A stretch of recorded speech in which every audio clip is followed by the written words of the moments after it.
안녕하십니까. 흔히 쩌니의 쿨톡입니다. 김건모. 내게 그런 핑계대지 말라던 김건모 씨 사건입니다. 자, 얼마 전 강영석 변호사가 운영하는 가로세론 채널에서 유흥업소에 종사하던 한 여성이 김건모에게 구강성교를 강요받고 이를 거부하자 머리를 잡은 채 구강성교를 하여 룸 안의 소파에서 또 강제로 관계를 가졌다고 주장하고 있습니다. 이에 김건모 측은 강력히 반박하고 법적 조치를 하겠다고 예고를 하였는데요. 이에 굴하지 않고 강영석 변호사는 유흥업소 종업원이었던 여성을 대신하여 대리고소를 진행하였습니다. 자, 이 사건 아직 밝혀진 증거가 많지 않기 때문에 정확한 팩트를 알기는 어렵지만 피해 여성은 성관계에 대한 대가를 받은 적도 없고 사과를 받은 적도 없다, 이렇게 주장을 해왔습니다. 지금 김건모 씨를 상대로 피해 여성이 강용석 변호사를 통해서 고소를 했습니다.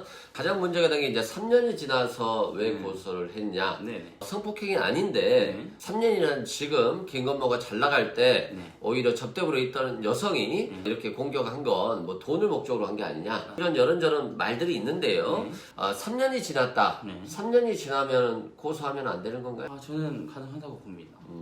3년이 아니라 공소시효만 지나지 않았다면 10년이 지난 경우에도 고소가 가능합니다. 실제 최근에 이런 성폭행 사건에 있어서는 기간이 오래 지났다는 이유만으로 무죄가 되는 경우는 거의 없다고 보십니다. 다만 기간이 오래됐을 경우에는 증거가 부실해질 수 있어요. 피해자도 증거가 부족하지만 가해자인 김건모도 그때 당시의 상황을 잘 기억할 수 없기 때문에 자신을 방어하는 데 있어서 어려움이 있을 수 있어요. 양자에게 똑같습니다. 그때 당시에 이 피해 여성이 김건모 사건 이후에 여기에서 일을 그만뒀는지 아니면 그 이후로도 계속적으로 일을 했었는지, 그리고 그 여성이 성매매에도 나갔었는지, 그 다음에 그때 당시에 이 여성의 어떤 고민, 상담을 들어준 어떤 직원들이라든가 웨이터들이 있었는지 여기까지도 조사를 할 겁니다. 자, 그러면 비슷한 사건이 하나 있었죠. 박유천 사건과 김건모 사건. 같은 점과 다른 점이 있을 텐데요. 요 점 한번 짚어보도록 하겠습니다. 어떤 게 같은 것 같아요? 박유천 사건과 다른 점이. 박유천 사건은 이제 여러 사람이 같이 있었다는 거. 네. 또 김건모는 혼자 있었다는 거. 요즘이 좀 다르죠. 화장실. 네, 맞습니다. 일단 박유천 사건 같은 경우는 화장실에서 이루어진 첫 번째 고소 사건 똑같아요. 김건모 사건은 시초에 발단한 화장실인데 다만 박유천 사건 같은 경우는 처음부터 고소녀가 돈을 요구했습니다. 두 번째, 박유천 사건 같은 경우는 목격자가 존재해요. 일행들과 같이 술을 마셨습니다, 룸에서. 그리고 화장실로 여성을 데리고 왔습니다. 그리고 성관계를 했습니다. 그리고 박유천이가 나왔습니다. 그런데 재판부는 어땠냐면 화장실은 문을 열 수 있는 곳이다. 문이 잠길 수가 없는 곳이다. 얼마나든지 좁은 공간이기 때문에 문을 열고 나올 수 있고 소리를 지를 수 있다. 그럼에도 불구하고 이런 조치를 취하지 않았고 성관계 후에도 이 피해 여성이 계속해서 박유천 일행과 놀았다. 이렇기 때문에 여기서는 성폭행이라고 볼 수 없다라고 판단을 했는데 문제는 김건모 사건 같은 경우는 화장실에 들어갔습니다만 혼자 있었어요. 목격자가 없어요. 혼자 구강성교를 강요했고 나와서 다시 소파에 앉혀놓고 성폭행을 했다고 했는데 그 당시에 김건모의 일행이 없어요. 김건모의 유일한 증언이 없습니다. 물론 피해자도 증거가 없어요. 유일한 증거가 지금 현재로서는 진술입니다. 그래서 진술의 일관성이 중요한 건데요. 이렇게 화장실에 있었지만 일행이 있었느냐 없었느냐가 다른 점이고 그 다음에 돈 요구를 했냐 안 했느냐가 다른 점이에요. 지금 이 사건의 피해 여성은 김건모가 진정성이 있는 공개 사과를 하고 방송에서 두 번 다시 안 봤으면 좋겠다. 너 TV 나오지 마. 이 말이거든요. 그래서 일단 돈 요구가 없기 때문에 공갈죄로 엮일 가능성은 별로 없어요.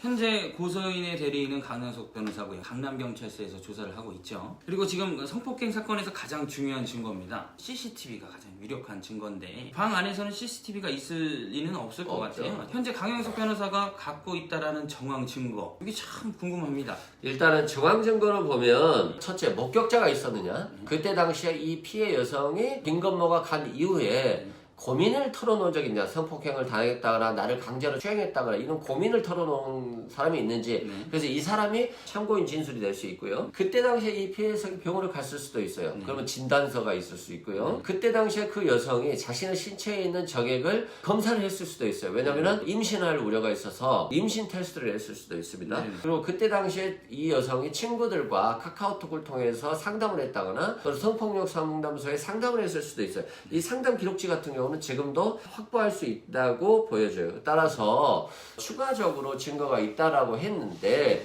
이 여성이 3년 전의 사건입니다만 그 증거들을 가지고 있을지 그리고 이게 이 증거의 존재 여부에 따라서 김건모가 굉장히 어려운 상황에 처할 수 있고 실제 구속이 충분히 가능한 사안입니다. 이 사안은. 예, 맞습니다. 네. 또한 김건모 씨에게 폭행을 당했다는 여성도 인터뷰에 응했습니다. 방 안에서 안아골절의 부상을 당할 정도의 폭행을 당했다며 폭로를 했고요. 이 사건은 공소시효가 지났음에도 불구하고 피해 여성에게 힘이 되고 싶다고 인터뷰에 그렇습니다. 응했습니다. 또한 이를 지켜본 목격자의 인터뷰도 존재하고 있습니다.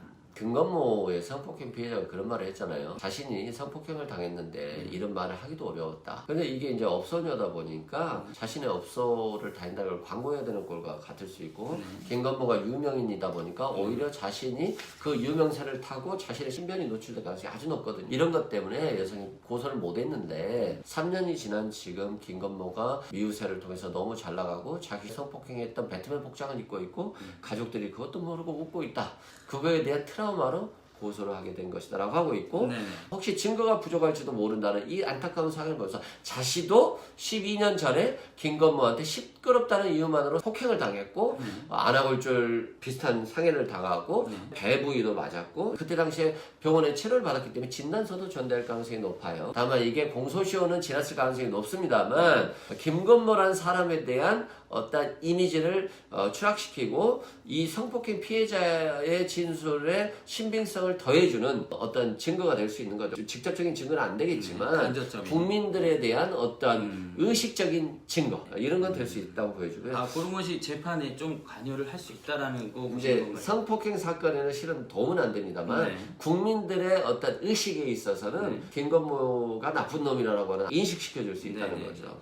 지금 이 두 여성분의 얘기가 진실이라고 한다면 가정하는 겁니다. 김건모 씨는 사이코패스가 아닐 수가 없습니다. 맞습니다. 이번 사건에서 보자면 지금 김건모의 대응은 허위사실을 유포했다라고 하면서 정보통신망법상 허위사실 유포로 고소를 했고요. 또 그 여성을 성폭행을 한 적이 없다고 무고죄로 고소를 했습니다. 그런데 김건모 변호사 왈 김건모는 지금 그 피해 여성이 누군지도 모른다. 그리고 경찰에 정보공개를 청구했습니다만 고소장을 보지 못해서 고소 내용조차도 모른다. 네네. 그러면 실은 무고죄로 고소를 안 해야 돼요. 그렇죠. 피해자에게 처벌을 하게 하려고 하는 목적으로 무고로 고소한다는 어떤 의사가 있어야 되는데 일단 국민들은 김건모를 의심하기 시작했고 마음은 급하니까 고소를 하는데 무고죄로 고소했다가 자기가 무고죄로 처벌될 수도 있거든요.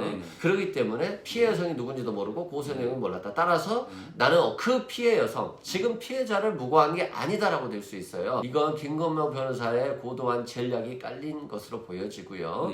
또한 국민들로 하여금 김건모도 무고죄로 공격을 했다. 또 하나가 마지막에 한 가지 더 있습니다. 만약에 이게 성폭행 사건이라고 한다면 피해자의 일방적인 진술에 따라서 대체적으로 조사가 진행됩니다. 가해자의 진술보다는 피해자의 일관된 진술이 유리하게 적용되거든요. 그렇기 때문에 김건모에 대한 조사가 제대로 이루어지질 않아요. 오히려 피해자를 공격하지 않고 김건모만 공격해서 진술을 받고 있기 때문에 김건모 입장에서는 어떤 무기가 약하다. 왜냐하면 칼이 없이 계속 방패로만 막아야 되는 어려운 상황인데 무고죄로 고소하는 순간 그 여성이 무고인지 여부도 조사를 한단 말이에요. 그러면 그 여성이 거짓말을 했을 수 있는 정황까지도 조사를 하기 때문에 김건모 입장에서는 어떤 공격적인 방법에서 대등한 위치에서 좀 조사가 진행될 수도 있는 거죠. 그래서 박유천 씨 같은 경우도 성폭행 피해자를 무고죄로 고소했어요. 2명이나 고소했어요. 한 명은 돈을 요구한 여성이어서 공갈미수의 무고죄로 실형을 선고받았고요. 또 한 명의 여성은 대법원에서 무죄 판결이 났어요. 김건모 사건으로 다시 돌아오겠습니다. 여러 가지 추측이 팽팽히 나눠지고 있습니다. 첫 번째 저희가 짚고 넘어가야 될 건 술집에 갔느냐 안 갔느냐입니다. 요 정도 확실하지가 않은 거고요. 자, 두 번째, 합의에 의한 성행위였냐 아니면 강제에 의한 거였냐, 요걸 또 싸울 수 있는 가능성이 있고요. 자, 마지막으로 성폭행이냐 아니면 불법 성매매냐, 요 점을 갖고 또 싸울 수가 있습니다. 이런 추측들이 우리 저 시장바닥 저작거리에서 난무하고 있습니다. 네네.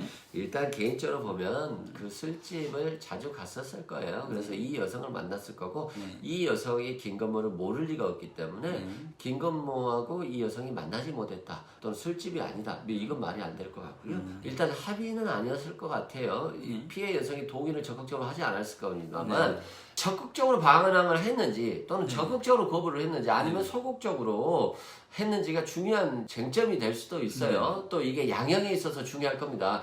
피해 여성이 적극적으로 구두로 거절을 안 했을 경우에는 남성이 좀 오해를 할 수도 있거든요. 근데 이게 유죄가 되더라도 양형에는 조금 참작이 될 수 있고요. 그리고 앞으로 김건모 씨 같은 경우는 구속될 가능성도 상당히 높다. 그 형이 3년 이상일 수가 있습니다. 왜냐하면 김건모 입장에선 지금 상황에서 합의를 보기가 참 어려워요. 합의를 보는 순간 국민들에 의해서 저 사람 성폭행범으로 낙인이 찍히기 때문에 합의를 보기가 어려워요. 그런데 합의는 재판 과정에서 굉장히 중요한 역할이 되거든요. 양형에 있어서. 그 다음에 또 김건모가 미안하다고 말하기 어려워요. 미안하다고 말하는 순간 유죄의 증거가 되고 국민들에게 성폭행범으로 인식이 되기 때문에 또 미안하다고 말하기도 어려워요. 그렇지만 김건모가 진짜 그 당시에 잘못을 했다라고 한다면 국민들의 눈을 무서워할 게 아니라 자기 스스로가 반성하고 그 여성에게 공개 사과하는 게 옳다. 그래서 앞으로 결과가 귀추가 주목되는데 어떨 것 같아요? 강용석 변호사가 갖고 있는 정황 증거가 확실하게 나오지 않았기 때문에 여타저타 정확하게 말씀을 드릴 수가 없을 것 같습니다. 김건모도 자신에게 유리한 증거들을 찾으려고 노력할 거예요. 네, 김건모 씨가 또 술을 굉장히 좋아하는데 저는 개인적인 생각입니다. 술이 문제다. 술이 많이 취해서 제정신이 아니었던 것 같습니다. 이제 연말연시에 각종 술자리가 굉장히 많으실 텐데 술 유념해서 드시기 바라겠습니다. 우리 훈이 짠이 쿨 톡이었습니다. 앞으로 구독, 좋아요 꾹